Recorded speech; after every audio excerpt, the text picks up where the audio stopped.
For this episode, we'll be returning to the Snapists, or the Snape wives, whatever you'd like to call them. They call themselves Snapists. And we will be specifically looking at the next excerpt I have here from an academic paper written about these fine ladies by Ms. Zoe Alderton, an independent scholar. So without further ado, let's get into the reading. And this is part 8 of Ms. Alderton's paper, titled Dynamics of the Marriage. Dynamics of the Marriage. So this is, I guess, it's going to talk about what it's like to be married, or, you know, how this kind of, I mean, we do have 3 people married to the same person. I use the term person loosely. The same entity, character. Well, I guess they think of him as an entity, a spirit. So, here we go. Now that the theological constructions of Snapeism and their highly important social contexts have been explored, I wish to provide more ethnographic details of the Snapist community and its eventual downfall. Within the following material, I will outline the daily realities of a Snapist devotee, such as the nature of the communal marriage and Snape's help in work and domestic duties. The sacred texts and pledges composed by the Snapists help to reveal how his earthly manifestations are felt, and how the marriage has been structured as a result. For example, Conchita wrote the following vows for Rose, linking her forever to Snape and to Lily. Lily, that's kind of strange. I mean, I wouldn't think Lily would want any part of this. If you're familiar at all with Harry Potter, which I'm assuming you are if you're listening to this, Lily died angry at Snape. I'm guessing. I mean, I don't know, maybe she'd gotten over it by then, but she was not, they were no longer friendly. And she was with James, Harry's father, because he changed. Snape did not at this point. He had not yet.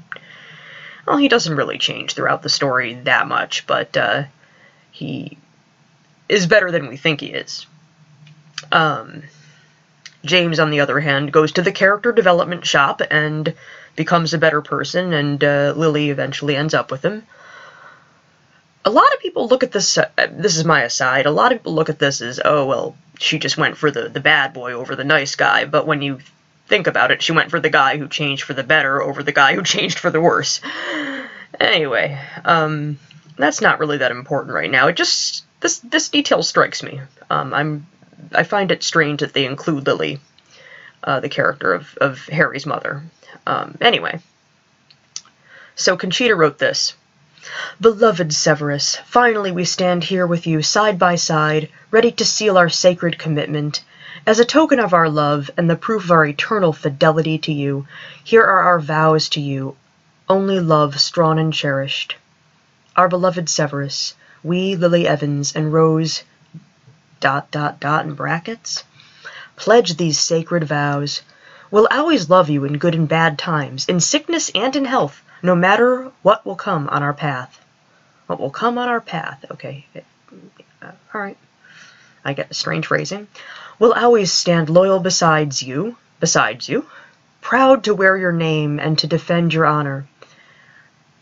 We'll always give you the best of us and hide nothing. We'll always provide you with anything you need and look after you in the best way we can. We will always be faithful to you, and only you, and only you in body, mind, and soul. No commas. Threw me off. We will always obey you and heed all of your words, trying to fulfill, spelled wrong with only one L at the end, any wish or need you might have. We will always be proud to be your loving wife, Severus Prince, from here into eternity. Severus Prince, okay. Whatever. Always. Oh, they gotta put in the always, don't they? The always. You gotta get that reference to, that one dramatic scene. Alright. I'm assuming you know which scene I'm talking about, because it's in the book, and, I mean, I guess there could be people listening to this who have not read the Harry Potter novels, or are not familiar with at least the movies, but, I don't know what you're doing here. I mean, I think this is more amusing, by far, as a fan of the series. I don't know what I'd make of it otherwise. Maybe I'd still think it was funny. Probably. Maybe not as funny, and I wouldn't get everything. Okay. Always. May these vows be closed in our hearts and seal our bond forever, never to be broken by anything in this world or another. We are now joined in sacred marriage. Conchita's own vows are as follows. I promise to be always faithful in body and mind and never love another man. I promise to love and cherish you all of my life. I promise to respect and honor you all of my life. I promise to dedicate all of my life to you.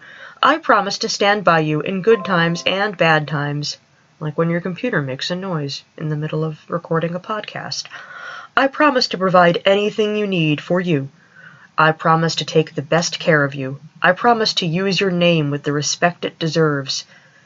Like calling him by his actual name as opposed to Severus Prince? Okay. Anyway, I promise to always wear the ring with your name on it as a symbol of my love. I promise to obey you no matter what. I promise to respect your wishes and not to be selfish. I promise to look after you in sickness and in health. Okay, so she's a little more concise and has this kind of rhythm to it, with this repetition of I promise, I promise, I promise. Right. These vows are an excellent representation of the pluralistic, intense, and otherworldly nature of the marriage as experienced by Rose. Conchita's own vows signal a more earthly and monogamous devotion. Snape is bonded with many women, yet there is debate as to whether this polygamy is extended to extraneous relationships amongst the wives themselves. None of the women have sexual relationships with their sister wives, but Rose and Tanya are married to human men. Alright, this gets interesting. In their opinion, this is endorsed by Snape.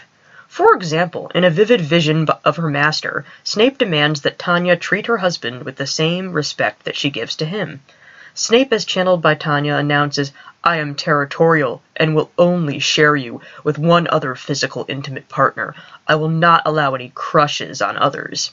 In a similar warning, he announces to his wives, You cannot say that you love me completely while another resides in your heart. I have told you I share you only with that which you are married to. That which you are married to is very strange phrasing. That, like that thing you married, It's kind of dehumanizing. Although this is limiting, it allows for the presence of earthly husbands. The physical bodies of these husbands do have benefits. You think? Really? Physical bodies of husbands have benefits? That's news. Rose is also able to have sex with Snape via her husband. She proudly explains, Master would take over for my hubby and have fun. Basically, my hubby would do things in ways that only Master can and could. This is so weird. Maybe it's your husband. And maybe your husband's good at having sex with you the way you like, because he's your husband. I can only imagine what the lives of their husbands must be like. Okay. Like, they don't, you don't get any credit for doing something right. The way your wife likes. Okay. Whatever. I mean, if I were to be asked for advice by one of these husbands, I would probably tell them to head for the hills. Nevertheless, Snape only uses his body as a vessel, so also he's got to be possessed by Severus Snape. Well, he's... okay. He does not spiritually connect to either Kevin, Rose's husband, or George, Tanya's husband. Poor Kevin and George. Nor does he even seem to like them. As Tanya recounts, my husband offended him by saying he was not real. Your husband's very smart. He got revenge by making my husband appear to not exist at his job. No further elaboration on that point. How did that go? How did that happen? What was that like? Like, appear to not exist at his job? Like, his boss ignored him? Or, he said, hi, coworker, and I can't imagine. I don't know. I wish there was more description of this incident. George is not invited to be a part of her sexual adventures with Snape. Poor George, I'm sure he's disappointed. In one channeling session, she pauses her activities when he wakes up from his nap and does not resume her erotic dancing for Snape until he leaves for a walk. Don't come back from that walk, George. You stay out on that walk forever. I need a drink. According to a comment left by Tanya on Rose's journal, George is awaiting the moment when Severus is gone from my life forever. I really feel for George. I have to ask you, listener, would you tolerate this if your significant other was married-ish, whatever, to a fictional person on the astral plane and expected you to, kind of thought of you as channeling that person and the character doesn't even like you and makes you appear to not exist at your job, and you don't get any credit for having sex in a way that your partner likes, and okay, I have to ask you to think about that, because this part really gets me. I think I would not stay in this situation, but then again, I can't judge. I'm not these guys. I don't know what the relationship was like before. Maybe it was...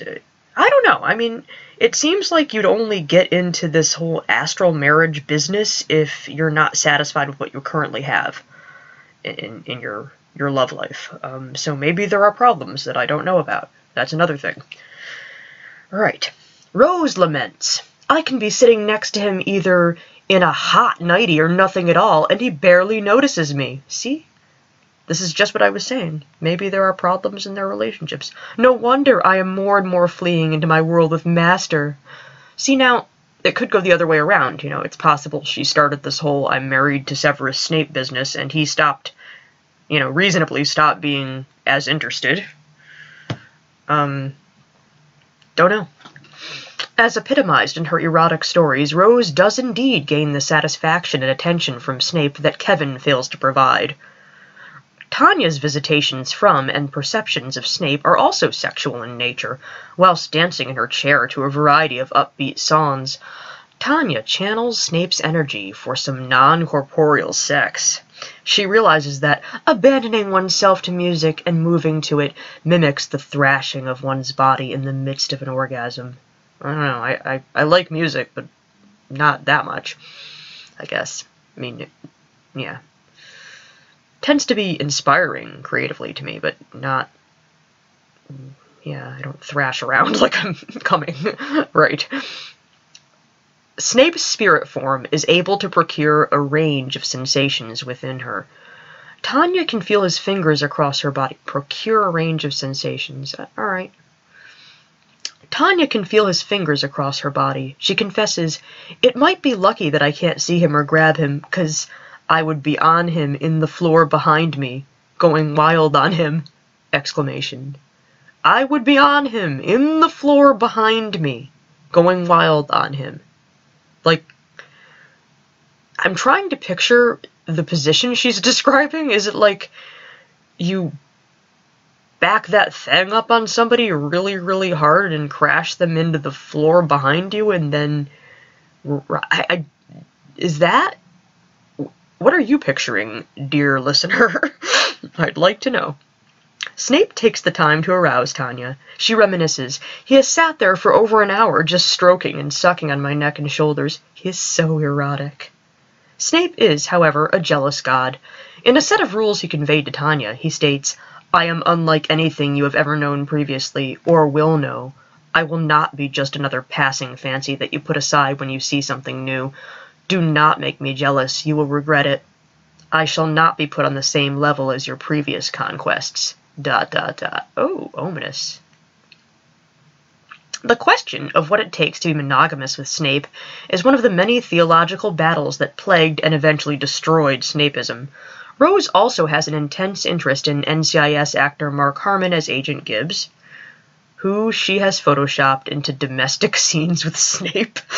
Oh my goodness. Okay. I would love to see those pictures. Alright. As will be explored, this was not easy for Tanya to accept.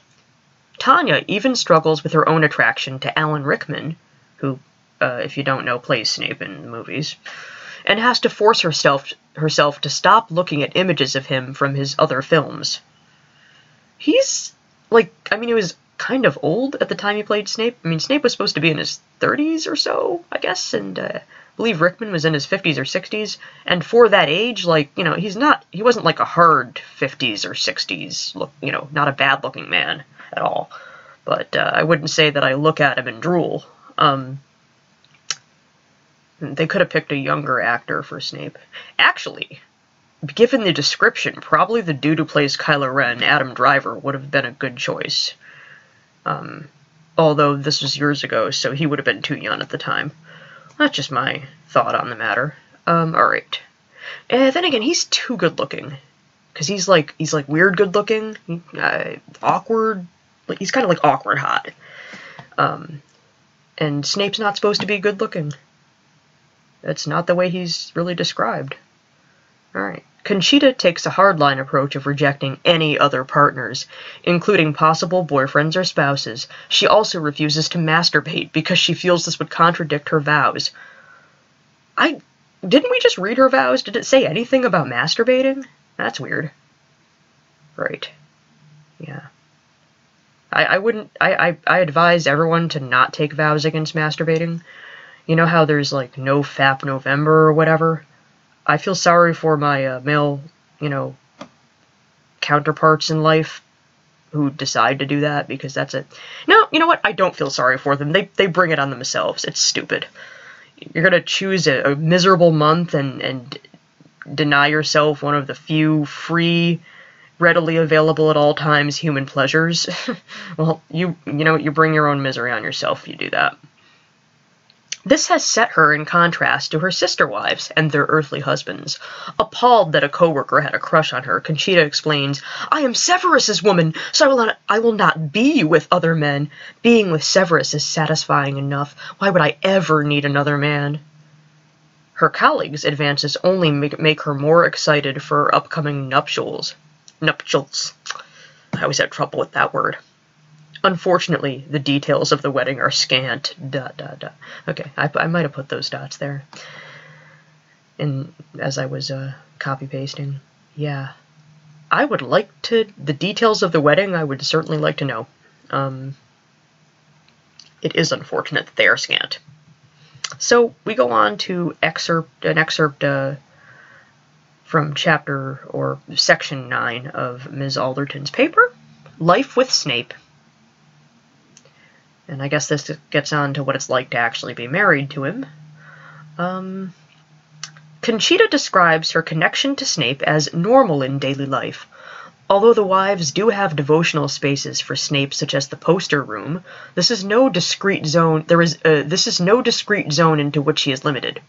Rather, his spirit can infuse all aspects of everyday experience, even those that would otherwise be dubbed as exceedingly mundane, such as work. For example, Rose often writes notes to Snape at work to thank him for their relationship. I hope her boss doesn't find them. Or maybe I hope they do? I don't know. I don't think these women are crazy, but I do think that they need a bit of a reality check. Maybe they've gotten a reality check since all this went down. I don't know. Rose has had vivid sexual experiences. And, you know, by crazy, I mean mentally ill. I apologize if that phrasing is, or, you know, the word is not... Yeah, I don't think they're actually suffering from something diagnosable. Then, who knows? I'm not a shrink. I do not know this. But I don't think they're delusional, is perhaps what I should have said. I think that this is... These are imaginations running away with themselves. Okay. So, for that reason, in my mind, I hold them responsible for things that happen as a result of this. For example, when I spoke previously about my opinions on their relationships with their actual husbands, if this were to result in divorce, that would be the fault of, or if this were... Yeah, if this were the cause of the divorce, I wouldn't say, oh, well, that poor mentally ill woman, her husband divorced her because of her illness. I would say, no, he divorced her because she's more in love with an imaginary guy, and that's on her. But, again, this is me, armchair, internet reading person who has no degrees in psychology. Keep that in mind. Okay. Rose has had vivid sexual experiences with Snape during work hours. Really? She is able to receive details of his wants and desires, visualizing the both of them in coital ecstasy as she carries out her daily tasks. He was also able to help Tanya fold the blanket more productively at work. He was able to help her fold the blanket more productively at work by advising her to fold along the seams. Severus Snape, blanket folder. Remember that, ladies and gentlemen. He's not only a potions master, he's a blanket master. Great. Generally, the presence of Snape in the life of his wives is a positive one, adding an extra level of excitement, meaning, or joy. Snape is generally the first explanation given for anything unusual or any bout of inspiration. Yeah, see, that's another thing. If one of these ladies were to become inspired, write a poem or paint a picture or whatever they do, they're not giving the credit to themselves. They're giving the credit to the, it's kind of like, I guess, any religious person who gives credit for their own accomplishments to a deity rather than to themselves. I would not agree with that. I would say, pat yourself on the back when you deserve it. You've done something you're proud of, be proud. Alright. Going on. Although Conchita has struggled to channel Snape. I haven't struggled, but I can't channel Snape, I'll tell you that.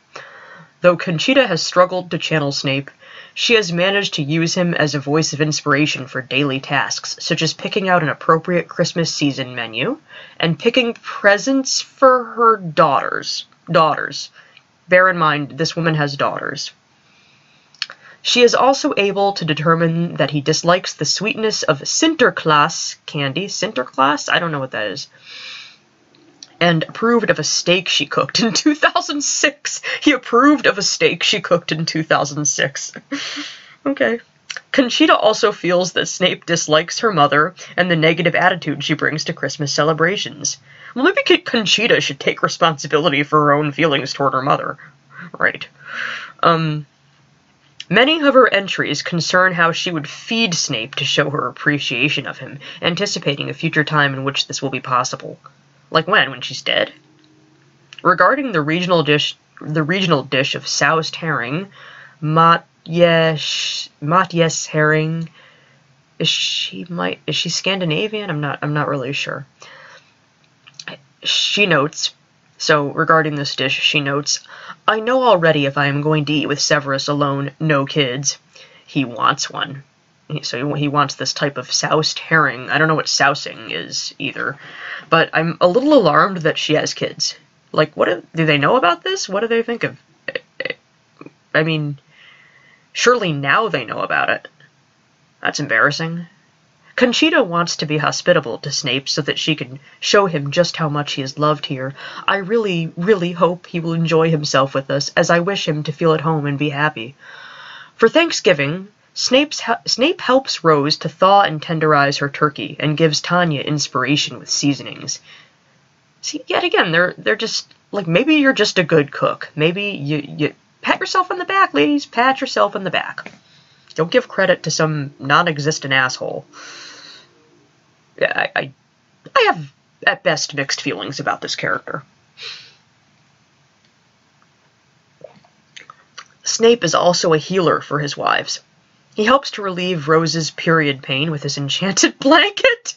He is the blanket master. Wow. That's wonderful. I think this calls for a little more beer. The same blanket and a corresponding pillow help her by warming up and soothing her knee and leg pain in cold weather, and have a similar effect on Tanya. His knowledge of potions also comes in handy. Snape heals Tanya from a digestive pain in her stomach by giving her a potion containing ginger. She didn't know ginger helps your stomach? Even I know that. And I'm no cook. Certainly no, I'm not one of those people who does, like, oh, take this herb for that, or, I'm not an herbalist. I'd rather just, go take medicine from the pharmacy. Anyway, usually more reliable. So you can see exactly how much of what is in it. Anyway, he gives her a potion containing ginger, and she's amazed that this helps her stomach pain. When this is like something that you're... I don't know. I don't know anyone who doesn't know this. Snape can be an exacting master. He demanded that Tanya give him a list of every food item in her house containing fiber when she had digestive problems. Oh, did Mr. Hanky show up because she had a lot of fiber in her diet? That was a South Park reference from back in the day, and yes, I'm old. In a dramatic tale, he took away a hairband from her and later returned it. In a dramatic tale. Okay, so I don't think anything involving hairbands can really be reasonably described as dramatic, but I guess that's, yeah, there must not be that much drama in their lives. In a dramatic tale, he took away a hairband from her and later returned it. Rose recounts tossing her hairband on the floor and being unable to locate it afterwards. She realized, "My darling was teaching me not to throw." Oh boy, okay. Later she found the hairband after moving furniture and knew that Snape had given it back. In celebration, she wore it daily until Snape rebuked her for doing so. She ends her story with, "Needless to say, I took it out of my hair. Thank you, darling!" The hairband incident taught Rose an important behavioral lesson and demonstrated that Snape has control over her life. Just as another aside, I don't think I'd want to, I mean, to each his own and her own, but I don't think I'd want to be married to someone I had to worship, or obey. That's I guess I'm a modern girl like that, I want things to be kind of even Steven. If I throw my hairband and I lose it, that's on me. Don't try to teach me lessons about it. Okay. Snape's presence in her... we're going to move on to another section of this excerpt. Snake. I like snakes. They're cute. Snape's presence in her life led Rose's car to be repaired for under $500. Really? He caused Rose's parents to accidentally send 5 times as much money to her account as they intended to. She kept the funds, thanking Master, who had his hand in, quote-unquote, had his hand in this one. That's an asshole thing to do. She should have told them they sent too much, and... Really? Like, who does that? Why would you do that? They were kind enough to send her a certain amount of money, and... yeah, alright. Yeah, see, this religion/marriage actually could cause financial damage to actual people, her family. What if they needed that money? This is not a harmless thing. I mean, it's, it does damage to the marriage. It does financial damage, apparently, to her parents. Not harmless at all. I mean, I don't know, it's kind of, it's funny when you think about it, but it obviously has a real impact on lives. Alright. On we go. When Tanya and Rose were living in the same trailer park in 2008, sorry I laughed at trailer park. I actually like trailers myself. I want to live in one, kind of, sort of. I also like RVs. Compact, good use of space. I love those tiny apartments, too. I like watching YouTube videos about them. Little tiny apartments. When Tanya and Rose were living in the same trailer park in 2008, they encountered a powerful and frightening storm, which started ripping their house from the ground. They took this as evidence of Snape's great power, but also his protection of them. Rose writes, "I was apologizing to Master the next morning profoundly while brewing coffee. I could feel him as he was telling me that he allowed me to experience this to show me how powerful he is, to show me what all he can do. To show me what all he can do." That's a great way of putting it. To show me that no matter what, he will always, there's that always again, always take care of us. Needless to say, I thanked, with a capital T, profoundly. Alright, we skip a little. I had told Tanya after the windstorm passed if anyone ever dare tell me that Master Severus is but a mere character in a book, I'd punch their lights out. Yes, Severus to me is far, far more than that. He is not only a powerful spirit, but like the Christian God, which is a spirit as well, a god to me. So he is not only a powerful spirit, but like the Christian God, which is a spirit as well, a god to me. Are we to take this as meaning that she's also a Christian, kind of? Like, that she believes in the Christian God as well as Severus Snape? I don't think that really... thou shalt have no other gods before me, isn't that a thing? I don't know. I mean, I know that that's a thing, but... yeah, so this... I would like more explanation of this. Okay. Master Severus has done so many things for us. True, skeptics would find explanations for everything. Yes, we would. Well, I mean, we would look for them, certainly. However, I know from experience that not only is Master Severus real, but very extremely powerful. They love putting things in all caps, these ladies. Yeah, so... I think I've said all I need to say about them. I mean, at least for this part, I think that some of this is a result of maybe having problems in their own relationships, a lack of, I guess I would also add a lack of inspiration in their own lives. I think Alderton also mentions that somewhere. And I would add that, again, this is not harmless. It caused them to do things they wouldn't otherwise do to real people, like take 5 times as much money from them, or reject their own husbands. In a way, I mean, it is rejection when you say, "Oh, I'm having sex with you, but I'm channeling somebody else to fuck me through you." That I would be very insulted myself if someone were to say that to me. I'd be like, "You're a weirdo, and you obviously don't want me." Anyway, yeah, I think you got everything And again, I do not think they're delusional in sort of the clinical sense, but who knows? I'm not the person to say whether that's true or not, but I do think they're letting... The life of the imagination, it's a great... Imagination is great. I live a lot in my own head myself.